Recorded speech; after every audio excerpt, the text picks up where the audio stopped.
Engkau yang begitu baik buat kami.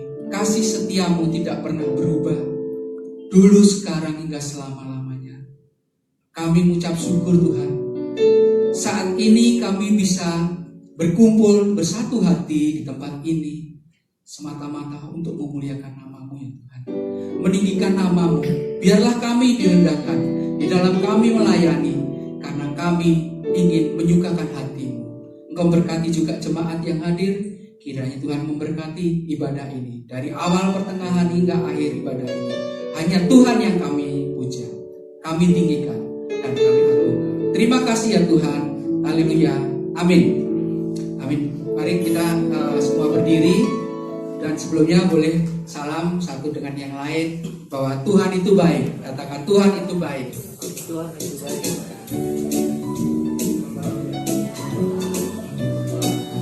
Kita akan pujian Allah itu baik.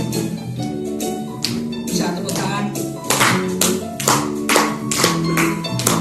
Allah itu baik.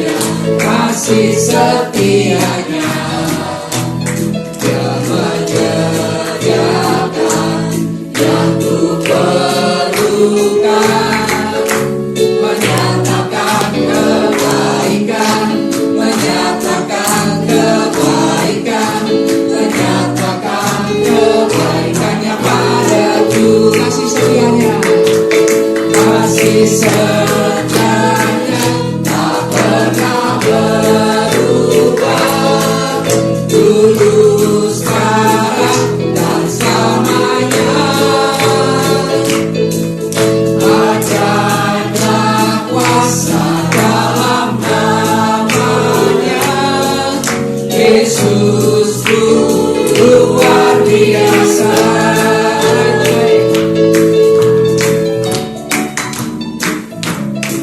Tepuk tangan semuanya.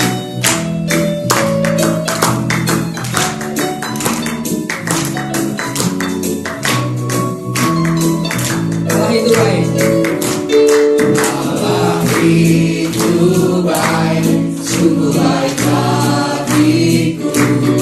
Ditunjukkannya kasih setianya yang menyediakan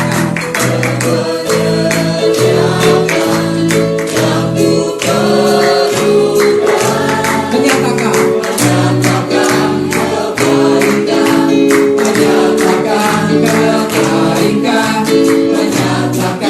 kebaikannya padaku. Kasih setianya, kasih setianya tak pernah berubah, dulu sekarang dan selamanya. Ajaib kuasa dalam namanya. Yesusku luar biasa. Yesusku luar biasa. Yesusku luar biasa. Yesusku luar biasa. Yesusku luar biasa. Ini sorak-sorai buat Tuhan. Saatnya kita akan mendengarkan sabda Tuhan. Kita persiapkan hati kita. Kita akan mendengarkan teguran Tuhan. Apa yang dikatakan Tuhan lewat hamba-Nya akan kita menjadikan rema dalam kehidupan. Amin. Kita akan pujian hanya satu, kerinduanku.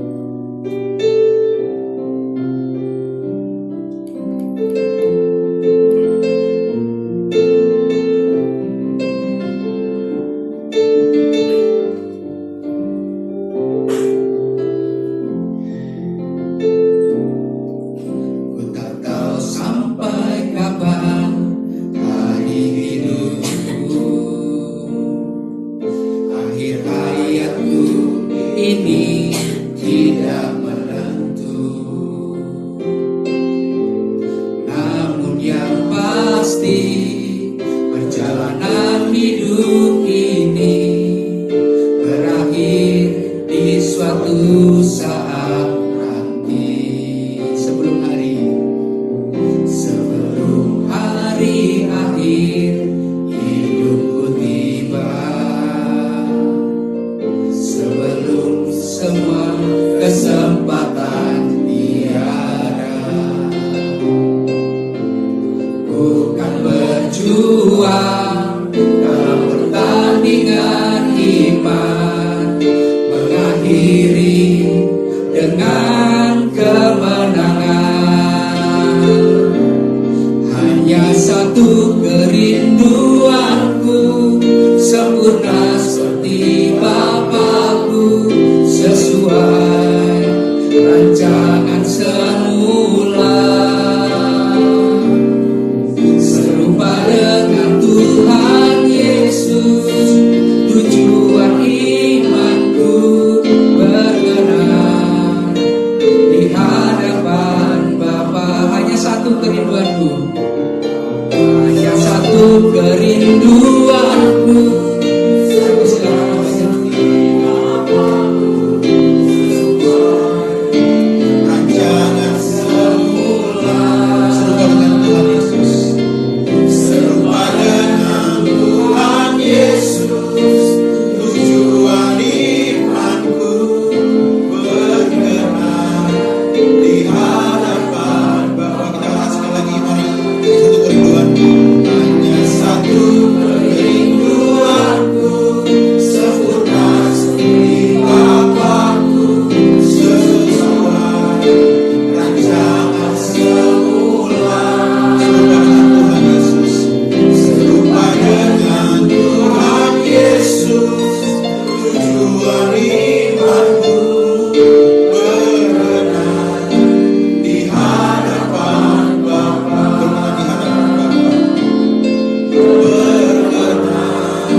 Stephen.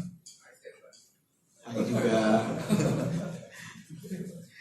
Thank you buat pengurus tempat yang sudah memberikan saya kesempatan buat sharing di sini.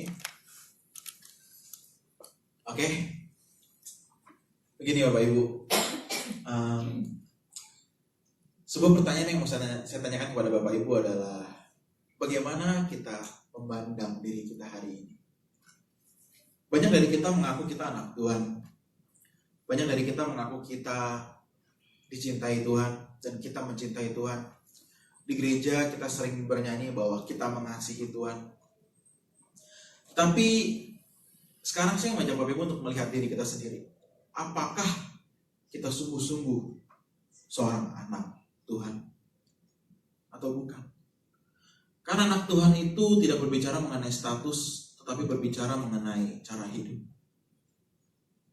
Anak Tuhan berbicara mengenai integritas dalam setiap mengalami masalah, godaan, dan lain. Bukan berbicara mengenai KTP kita yang beragama Kristen, atau ke gereja hari Minggunya, atau ke persekutuan doa setiap Jumatnya, seperti siang ini. Karena kalau hanya seperti itu, kita hanya orang-orang yang beragama, tapi bukan bertuhan. Karena orang bertuhan akan terlihat dari cara hidupnya yang seperti Tuhan. Like father, like son. Sekarang kalau saya diberikan tema hari ini, bagaimana sebagai karyawan atau profesional menghadapi tantangan di dunia kerja, tetapi tetap teguh menjalankan firman Tuhan. Saya tanya balik dulu ke Bapak Ibu, kita anak Tuhan bukan? Karena anak Tuhan gak perlu membahas seperti ini. Pasti bagus, pasti profesional, pasti bisa menjaga integritas dengan benar. Masa anak Tuhan atau bukan? Itu terlihat kan dari cara kerja kita, dari cara kita dealing sama orang, dari cara kita ngobrol dengan teman-teman kita. Itu terlihat tuh anak Tuhan atau bukan. Karena tantangan di dunia pekerjaan biasanya nggak terlalu beda jauh. Lapangan pekerjaan semakin sempit, kotok-kotokan antar karyawan, wah itu langganan deh. Saling menjelekkan, bisnis semakin sulit. Di satu sisi kehidupan pun, kebutuhan itu semakin bertambah. Kan masalah kita biasa seputar ini nih. Dan ini ya akan terus seperti ini. Nggak mungkin semakin baik. Dunia memang nggak akan semakin baik. Kalau kita lihat hari ini, memang ada terkesan dunia semakin baik. Nggak ada. Peperangan, kelaparan, kemiskinan. Meskipun kita akan menghadapi pilpres nanti, kita akan memilih calon presiden yang akan kita pilih. Tapi pada faktanya dari dulu sampai sekarang, dunia nggak bertambah baik Bapak Ibu. Dan permasalahan dunia kerja kan seperti itu aja, terus seperti itu. Nah jadi masalah adalah bukan bagaimana kita dapat menjaga integritas kita dalam dunia pekerjaan, tapi sebelum itu berbicara mengenai fundamentalnya, bagaimana kita menjaga integritas kita sebagai anak Tuhan. Itu dulu. Karena percuma kalau di dunia pekerjaan kita baik, tapi dalam dunia keluarga kita berantakan. Dan kalau kita berbicara mengenai dunia profesional, menjaga integritas sebagai seorang profesional karyawan, sudah banyak banget buku di Gramedia, di Gunung Agung, di toko-toko buku lain yang berbicara mengenai kerja yang profesional, betul kan? Kita bisa menemukan itu kok di mana-mana. Kita tinggal baca sebenarnya. Tapi lebih daripada itu, bagaimana kita melihat diri kita? Anak Tuhan atau bukan? Jangan-jangan kita pengen dunia kerja baik, tapi sebenarnya kita bukan anak Tuhan. Karena yang bekerja baik di dunia profesional atau sebagai karyawan kita bekerja dengan maksimal, gak semua orang Kristen. Betul gak? Gak semua orang Kristen. Gak semua orang Kristen tuh, maksudnya bukan semua yang kerja baik pasti orang Kristen. Gak jamin. Malah Kristen bisa bikin masalah di kantor. Kebetulan saya ada perusahaan juga. Dan saya melihat bagaimana karyawan saya yang sebagian besar bukan orang Kristen. Yang Kristen bikin masalah. Dan mungkin saudara pernah dengar hal serupa. Karyawan saya yang Kristen bla bla bla. Bapak ngomong gitu karena mungkin Bapak Ibu juga Kristen. Jadi aduh kok Kristen malah bikin malu ya. Kok Kristen kasbon mulu. Kristen absennya suka telat. Absen mulu bla bla bla bla bla. Saya nggak ngomongin agama lain, saya ngomongin agama Kristen aja. Karena kita di sini mungkin sebagai seorang Kristen yang percaya dengan Tuhan. Bagaimana kita memiliki integritas dalam menjaga hal ini? Karena percuma kita kerja baik, kerja keras, agama lain pun punya. Bedanya kita apa dong? Bedanya kita apa? Kita anak Allah yang diciptakan dengan sebuah rancangan yang hebat. bekerja baik atau profesional. Lebih daripada itu, kita mesti mengubah natur daging kita menjadi natur Allah. Natur Allah ilahi. Untuk itu Bapak Ibu ada. Untuk itu Bapak Ibu diciptakan. Jadi kalau ini benar, kalau fundamental kita benar, sebagai anak Allah itu benar, kerjaan pasti benar Bapak Ibu. Gak mungkin kan Tuhan di kantor jelekin temennya. Kalau misalnya Tuhan di kantor jadi Bapak Ibu misalkan, terus punya kesempatan ngomongin orang, Bapak Ibu kira-kira Tuhan ngomongin orang gak? Gak mungkin. Itu udah contoh apa? Kalau Tuhan bekerja di perusahaan yang mungkin bisa korupsi, apakah Tuhan korupsi? Gak mungkin. Itu udah, kalau kita menjadi seperti Bapak kita udah pasti benar Bapak Ibu. Masalahnya kita seperti Bapak kita gak? Kan jadi pertanyaan itu. Kita menjadi orang Kristen yang sudah cukup lama menjadi orang Kristen, tapi apakah kita berubah? Coba Bapak Ibu misalnya jadi orang Kristen udah berapa? 20 tahun, 30 tahun, 35 tahun, atau mungkin baru 15 tahun, 10 tahun. Oke, di waktu kita memeluk agama Kristen, kita belajar dengan kita belajar secara pribadi bernama Tuhan Yesus. Dari sekian lama kita memeluk agama Kristen, apa yang berubah dalam diri kita? Saya nggak ngomongin ekonomi, saya nggak ngomongin masalah jabatan, tapi apa yang berubah dalam diri kita? Karakter kita berubah, kecintaan kita sama Tuhan berubah. Kalau ini nggak berubah, ada yang salah sama kekristenan kita. Makanya saya tanya seperti pertanyaan saya pertama tadi, yuk kita lihat diri kita jujur yuk. Kita berubah. Karena anak Tuhan yang benar, ciri pertamanya adalah apa? Karakternya berubah. Pasti. Yang mulai jahat pasti jadi baik. Ini nih perubahan dasar. Yang suka ngomongin orang jadi lebih tahan mulut. Diomelin bos, kita nggak ngomongin bos di belakang dia. Tahu wah nih bos gila sialan, bosku sampai mati. Anak Tuhan nggak mungkin seperti itu. Oke, kalau 10 tahun lalu kita seperti itu, atau 5 tahun lalu kita seperti itu. Oke, tapi hari ini kita lihat kabar setiap minggu loh. Anda kan mungkin ada jemaat setia di sini mungkin ya. Saya sih nggak tahu jemaat setia di sini siapa. Tapi kalau Anda sering ke sini, setiap Jumat yang minggu ke gereja, tapi mulut nggak berubah, mengapa kita ke gereja? Karena ikut Tuhan itu pasti berubah seperti Kristus. Tadi kita nyanyiin lagunya kan. Serupa dengan Tuhan Yesus, tujuan imanku. Serupa dengan seperti Kristus. Matius 5 ayat 48, kamu harus sempurna sama seperti Bapa di surga sempurna. Gila kan? Kita punya target itu sempurna. Sempurna itu teleos.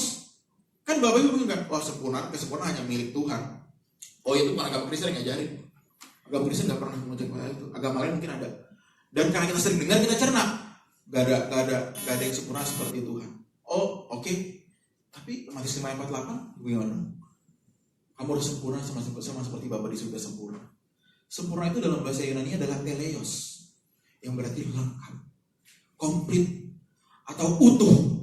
Jadi Bapak Ibu diciptakan dengan kondisi Bapak Ibu hari ini, dengan kondisi keluarga seperti ini, itu dengan sebuah rancangan yang harusnya utuh. Rancangan ini apa? Bukan menjadi seorang yang sukses, bukan jadi orang yang memiliki jabatan tinggi, bukan. Pasti rancangan lebih daripada itu. Walaupun Anda bisa sukses di pekerjaan, oh boleh. Anda memiliki jabatan yang tinggi, boleh. Usaha Anda berhasil, oh menjadi orang yang sangat kaya, boleh. Tapi lebih daripada itu, kita masih menemukan rencana Tuhan yang sempurna. Apa dalam diri kita? Nah kalau kita nggak pernah tanya, kita nggak pernah ketemu. Dan jujur ya, kalau Anda tanya saya, kalau gitu apa dong Pak rancangan Tuhan bagi saya yang harus saya sempurnakan dalam diri saya? Oh tanya sendiri. Bapak Ibu dan saya nggak ada bedanya. Bedanya saya pintar baca doang di sini. Saya pintar ngoceh doang. Mungkin Bapak Ibu nggak pintar ngomong kayak saya di depan mimbar, tapi posisi kita di hadapan Tuhan sama. Kita sama-sama anak, betul nggak? Kecuali ada anak tetangga di sini, saya nggak tahu. Tapi kalau kita sama-sama anak Tuhan, kita tanya, Tuhan kau mau apa dalam hidupku ya Tuhan? Harus seperti itu. Inilah yang harus dilakukan oleh orang percaya. Bukan cuma ke gereja atau ke perusahaan doa. Ini harus ada. Tapi nggak usah dibahas. Ini di basic. Orang yang ke gereja belum tentu menjadi anak Tuhan, tapi anak Tuhan pasti ke gereja. Itu aja dulu. Itu dulu aja. Nah, salah satu ciri anak Tuhan yang harus kita kenakan dalam kehidupan kita adalah mengenai kekudusan. Mari kita buka kitab kita yuk. 1 Petrus 1 ayat 16.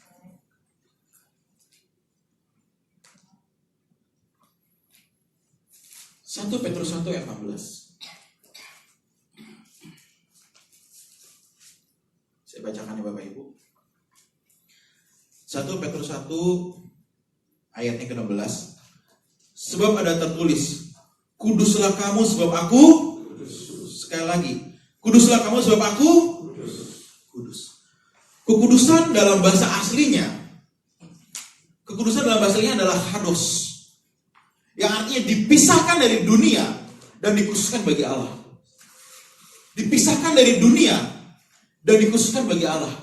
Ini dulu, kudus. Karena kalau kita membahas mengenai kekudusan, kita banyak menarik itu ke dalam apa? Hal-hal yang berbau seks. Wah, harus kudus dong, kita nggak boleh mikir jorok. Harus kudus dong, bla bla bla bla bla. Padahal kekudusan adalah bagaimana kita dipisahkan dari dunia dan dikhususkan bagi Allah. Sekarang kalau kita melihat diri kita hari ini, Bapak Ibu sekalian, apakah Bapak Ibu bisa dipisahkan dari dunia dan dikhususkan bagi Allah? Dikhususkan bagi Allah bukan berbicara mengenai kita jadi full timer gereja. Gue keluar dari kerjaan gue resign, gue jadi full timer gereja. Bukan. Bukan berbicara mengenai apa kegiatan kita, tapi status kita yang dilihat, yang terlihat oleh gaya hidup kita. Gaya hidup kita, kekudusan. Kita bisa nggak dipisahkan oleh dengan kekudusan? Kita dikhususkan bagi Allah loh Bapak Ibu. Kekristenan itu levelnya di sini. Aku dikhususkan bagi Allah. How? Bagaimana cara aku dapat dikhususkan bagi Allah? Cuma satu. Berbeda dari dunia. Cara berbedanya gimana? Nah, ini kan ayat 16. Kita mundur ke ayat 14. Di situ dijelaskan. Saya bacakan ya. 1 Petrus 1 ayat yang ke-14. Hiduplah sebagai anak-anak yang taat. Dan jangan turuti hawa nafsu yang menguasai kamu pada waktu kebodohanmu. Tetapi hendaklah kamu menjadi kudus di dalam seluruh hidupmu sama seperti Dia yang kudus yang telah memanggil kamu. Jadi kalau hawa nafsu berlawanan dengan kekudusan. Apa hawa nafsu di sini? Seks? Apa? Tindakan moral yang bejat? Apa? Kekudusan itu dalam bahasa aslinya adalah epitomia. Yang artinya adalah keinginan, hasrat, atau kerinduan. Keinginan, hasrat, kerinduan. Dan ini mencakup berbagai macam hal. Berbagai macam hal yang kita hasrati atau kita inginkan. Aku pengen naik jabatan, aku mau cepat-cepat naik jabatan. Aku menjadi orang yang sangat kaya. Kalau hasrat ini tidak diikuti oleh kehendak Tuhan, itu sudah cukup membuat kita menjadi orang yang tidak kudus. Walaupun kita sering ke sini, walaupun kita sering ke gereja. Bukan orang yang berseru kepadaku, Tuhan, Tuhan yang dapat masuk ke dalam kerajaan surga. Alkitab ngomong sendiri kok. Melainkan mereka yang melakukan kehendak Bapa. Orang yang nyebut Tuhan Tuhan siapa? Ya pasti kita orang Kristen dong. Tapi kita ngomong apa? Bukan orang yang nyebut Tuhan Tuhan masuk kerajaan surga loh. Tapi mereka melakukan kehendak Bapa. Apa tuh melakukan kehendak Bapa? Seperti apa sih melakukan kehendak Bapa? Apakah ke gereja? Kalau ke gereja kita nyebut Tuhan Tuhan dong. Tapi bukan bicara mengenai Tuhan Tuhan, tapi gaya hidup yang terus berubah untuk menjadi semakin seperti Kristus. Ini adalah Kristen Bapak Ibu. Ini lebih daripada kerja profesional. Ini lebih daripada sebuah jabatan yang tinggi. Kenapa? Karena ini efeknya kemana? Kehidupan kekal kita nanti. Semua kita kan tahu hidup ini hanya sementara, betul nggak? Semua kita tahu kok hidup ini jembatan menuju surga. Oke, jembatan menuju surga. Oke, kita naik ke surga nggak? Kan ujungnya di situ. Kita kerja keras jadi orang profesional dan memang harus ya. Orang Kristen itu nggak boleh jadi orang kaya Bapak Ibu. Tapi jadi orang yang sangat kaya. Kenapa? Karena pekerjaan Tuhan begitu besar. Ini saya ngomong ini bukan berarti, berarti nyumbang pendeta atau nyumbang gereja. Bukan. Apa yang kamu miliki, gunakan itu untuk kemuliaan nama Tuhan. Sesuai dengan kehendak Tuhan. Ngurus keluarga pun sesuai dengan kehendak Tuhan. Kita ngeliat saudara kita nggak bisa sekolah, kita bantu dia. Itu pun sesuai kehendak Tuhan. Nah, lebih daripada itu, kalau kita punya uang banyak, kita punya jabatan, rumah kita mewah, suatu saat nanti, mobil kita mewah-mewah, mati pun gak ada yang kita bawa. Dan ntar Tuhan nanya kalau kita ketemu Tuhan nanti, apa yang kamu lakukan untukku? Bagaimana cara hidupmu untukku? Tuhan gak nanya, jabatan kamu apa di kantor? Betul gak mungkin nanya. Apalagi Tuhan gak mungkin nanya, kamu bisa kasih aku uang berapa? Atau Tuhan gak mungkin nanya, kamu kasih per bulan atau persembahan ke gereja berapa banyak? Ya kali Tuhan nanya begitu, kan gak mungkin. Nah, mobil kamu apa?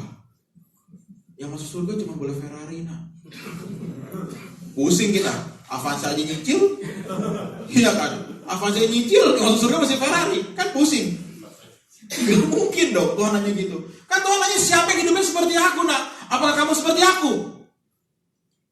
Kalau kita malam ini ketemu Tuhan, amit-amit sih. Amit-amit sih. Tapi saya bisa janjian sama saya kalau besok masih hidup. Gak berani juga kan. 100% Pak, saya besok masih hidup. Oke, dasarnya apa? Saya sehat kan? Pak, yakin. Banyak orang sehat mati mendadak juga. Kan banyak orang olahraga malam-malam tiba-tiba mati. Ada juga begitu. Gak ada yang bisa memastikan kita besok hidup kok. Tapi kok kita belaga kayak kita hidup selamanya, gak pernah mikirin Tuhan, kan lucu. Kan lucu. Bukan orang yang berseru kepadaku Tuhan, Tuhan. Itu harusnya udah cukup menampar gitu loh. Saya waktu tahu ayat itu, kan ada lagunya kan. Bukannya orang yang berseru Tuhan, Tuhan. Saya dengar lagu ini, iya juga ya. Terus saya ke gereja nyanyi, nangis-nangis angkat tangan. Tuhan, Tuhan di sini. Di luar, begitu keluar sini ntar deh. Bapak ibu keluar, makan di pinggiran jalan somai. Lupa nih khotbahnya apa. Mulai gitu keluar, jadi udah kecelakaan. Wih, tabrakan motor, gue cek tuh. Udah lupa nih. Ntar masuk kantor nih. Wah, sore jam 5. Saya yakin yang mungkin ingat cuma 10%. Lupa semua. Faktanya begitu kok. Tapi masa kita mau begitu terus Bapak Ibu? Masa sampai kapan? Kan kita di sini udah banyak yang gak muda. Ya kita saya juga gak muda sih. Saya gak mau nyindir yang tua juga. Gak ada sih. Semua kita kan sudah berumur. Yuk kita jaga hidup kita dengan benar yuk. Kekudusan, hados, hawa nafsu, epitumia, hasad, kerinduan, keinginan. Sekarang apa yang menjadi keinginan kita? Apa? Cuma saat anak tentu harus cuma satu keinginannya. Bagaimana aku menyenangkan Bapa? Lewat pekerjaan aku menyenangkan Bapa. Lewat bisnis aku menyenangkan Bapa.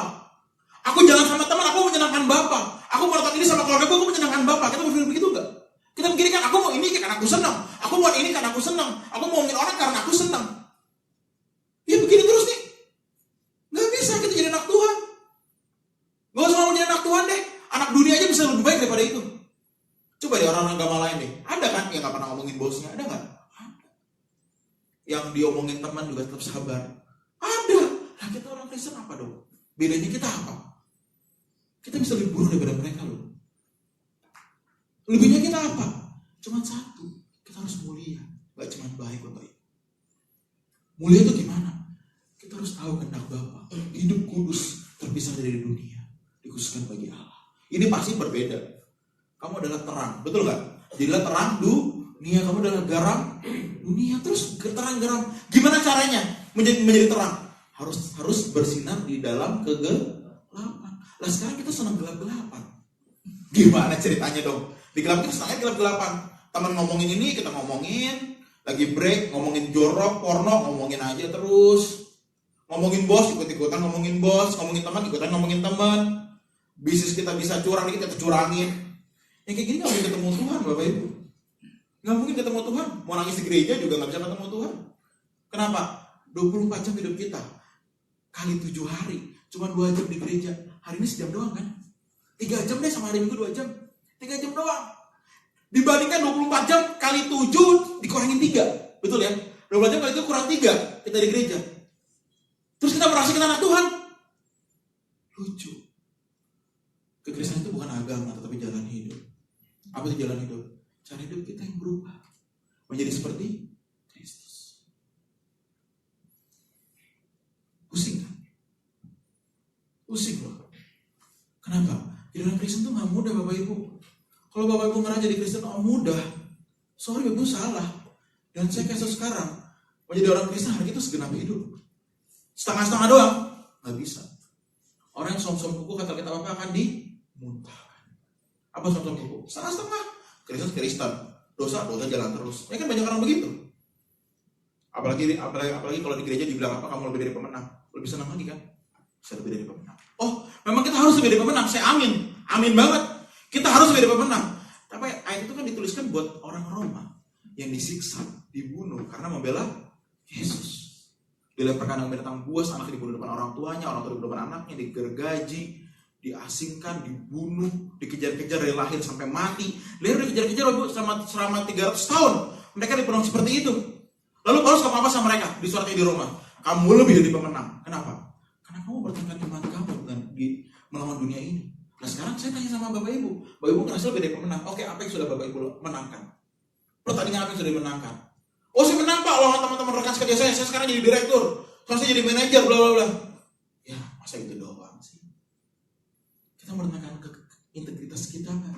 Orang ngomongin bos kita enggak, orang curang kita enggak, orang kerja nggak bener kita kerja bener-bener. Kalau kita nggak begitu, gak usah ngomong deh, gak usah ngomong, kita anak Tuhan. Jauh Bapak Ibu.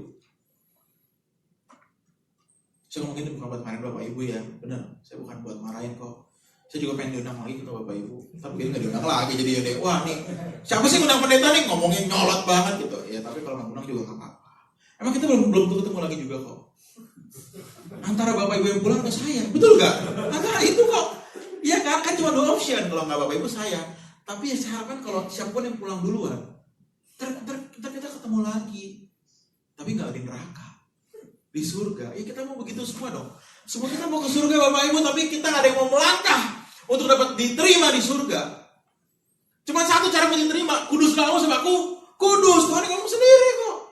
Kuduslah kamu sebab aku kudus. Bukan naik jabatan kamu sebab aku naik jabatan, nggak ada. Kaya kamu sebab aku kaya, enggak. Mewah kamu sebab aku mewah, enggak. Kudus. Hados, dipisahkan dari dunia, dan mereka layak dikhususkan bagi Allah. Untuk apa? Untuk pekerjaan Tuhan. Apa pekerjaan Tuhan? Urusan gereja, full timer? No. Tapi kita menjadi orang-orang kudus Tuhan, dan kita mengajak orang lain menjadi orang kudus. Makanya saya paling anti, bukan paling anti ya, bukan anti banget ya, tapi saya paling nomor sekian, nomor belakang banget mengkristenisasi. Justru bagi saya nggak boleh. Bagi saya kristenisasi nggak boleh. Wah ayo dong jangkau jiwa dong ke gereja. Ke gereja doang nggak berubah, percuma apa itu. Tapi saya lebih pengen orang ke gereja, tapi diubahkan ininya.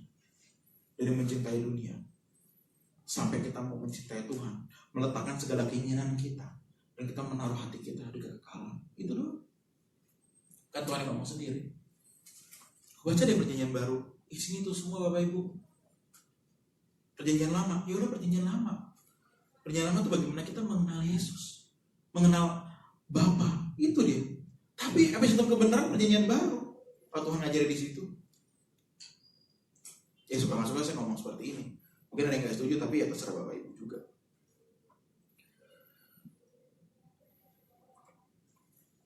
Berat jadi orang Kristen Bapak Ibu.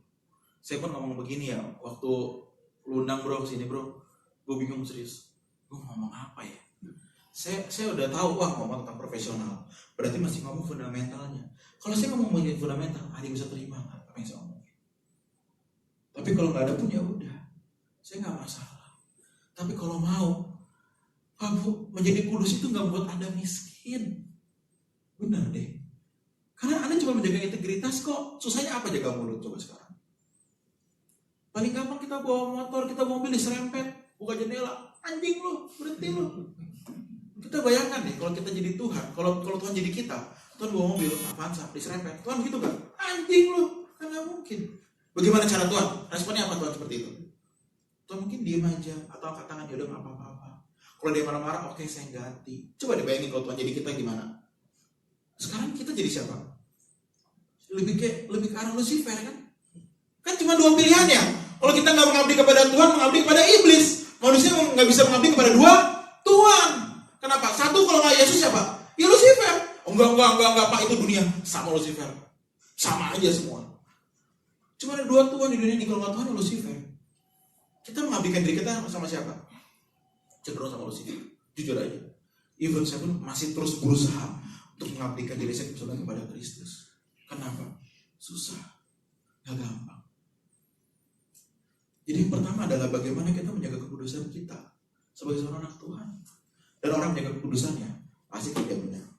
Gak mungkin bikin masalah di kantor. Gak mungkin bikin masalah yang teman-teman kita bikin, kita gak akan buat. Kenapa? Kita mau jadi terang. Dan menjadi terang itu bukan karena aku pengen jadi terang. Kita gak begitu, tapi kenapa? Aku adalah terang.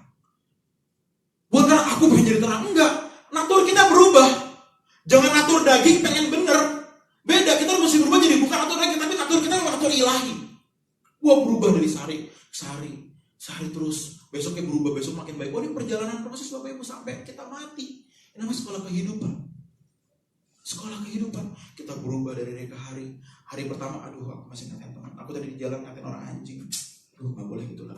Besok bawa mobil monyet, aduh sama aja anjing monyet sama-sama hewan. Terus lagi di jalan, lusa, 3 hari kemudian masih, matol di mana setan? Aduh anjing monyet setan, 3 disebut. Coba deh minggu depan masih begitu kan? Bulan depan masih begitu kan? Iya dong. Anak kita sekolahin ke tempat jurusan bahasa Inggris, kan lulusnya harusnya bisa bahasa Inggris kan? Nggak mungkin lulusnya dari situ bahasa Batak, nggak mungkin. Pasti lulusnya bahasa Inggris juga. Sama, kita jadi anak Tuhan 10 tahun, jadi apa? Ini jadi masalah. Kita sekolah bener nggak? Atau kita seringan madol? Bahasa anak sekolah, bolos. Oh bolos aja deh, nggak ada guru nggak masuk. Nggak berubah dong. Sekali lagi saya nggak marahin Bapak Ibu banyak yang lebih tua daripada saya. Tapi saya ngomong gini dengan ayolah, dengan hormat ngomong dengan Bapak Ibu, ayo kita berubah. Ayo kita berubah. Tuhan cuma pengen lihat satu, anakku hidup kudus seperti aku. That's it, itu doang. Gak perlu kaya, gak perlu punya jabatan tinggi, itu semua tambahan. Kalau punya, syukur. Gak punya, ya udah. Yang penting apa? Aku diterima di kekekalan nanti. That's it. Kalau kita berpikir ada yang lebih daripada itu, kita gak layak masuk ke sana. Serius, gak layak. Wah, daripada aku mikirin kekudusan dengan gue mikir, wah cuma yang curang bla bla. Wah ini gak mungkin dikenal Tuhan. Gak mungkin dikenal Tuhan. Jadi pertama bagaimana kita menjaga kekudusan kita. Dan yang kedua, yang terakhir, berapa menit lagi ya bro ya? 2 jam. Udah bisa makan siang belum ntar nih teman-teman. Dan yang kedua, singkat aja yang kedua, kita menaruh hati kita di kekekalan. Udah, menaruh hati kita di tempat dimana Tuhan itu ada. Tuhan berkata dunia ini bukan rumahku. Serigala punya liang, burung punya sarang, tapi anak manusia gak punya tempat untuk meletakkan kepala. Kenapa? Gimana caranya kita meletakkan kita di surga, di kekalan? Bukan kita mesti resign kerja terus kita bertapa di gunung, atau kita nggak kerja terus kita tunggu mati aja. Enggak. Dunia ini akan semakin susah, semakin rusak. Tapi kita bekerja dengan baik. Tetapi harapan kita di mana? Aku mau dimuliakan. Kita kerja keras, tapi aku mau dikenal Tuhan. Dan aku mau kerja keras, aku mau kaya, aku mau ini bla bla. Kita binasa di situ. Ingat, orang Kristen bukan menjadi kaya, tapi sangat kaya. Tetapi kita bukan pengen kaya, tetapi kita boleh kaya. Nah, bingung kan? Orang Kristen gak boleh pengen kaya, tapi harus kaya.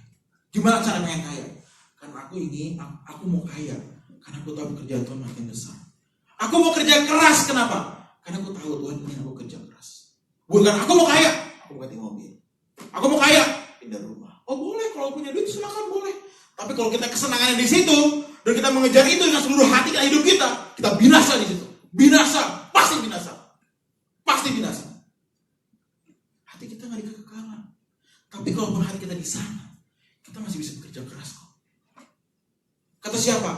Orang berkata, wah kalau khotbah begini mah orang nggak bakal kerja keras. Berarti firmannya salah dan responnya salah. Karena orang yang mencintai Tuhan, menaruh hati di kekekalan, dia pasti akan bertanggung jawab dalam hidupnya. Pasti.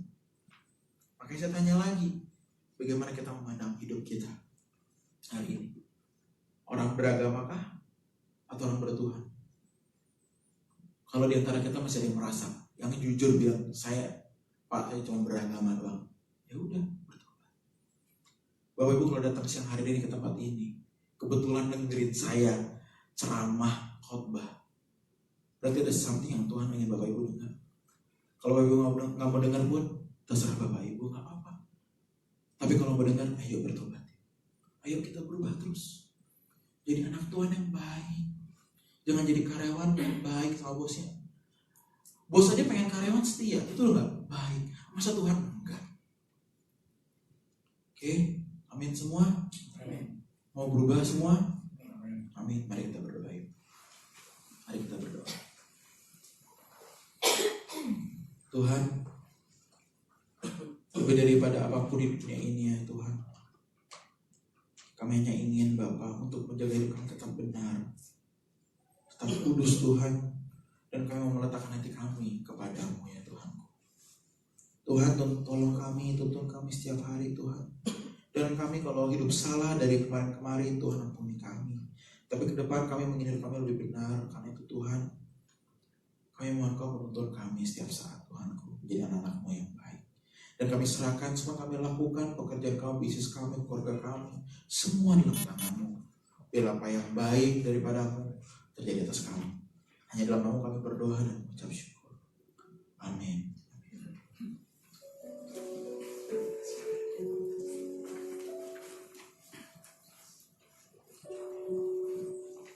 Terima kasih Pak Stephen atas firman-Nya.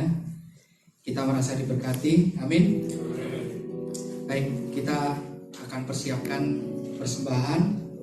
Sebelumnya rekan-rekan yang melayani bisa persiapkan. Mari kita bersatu dalam doa.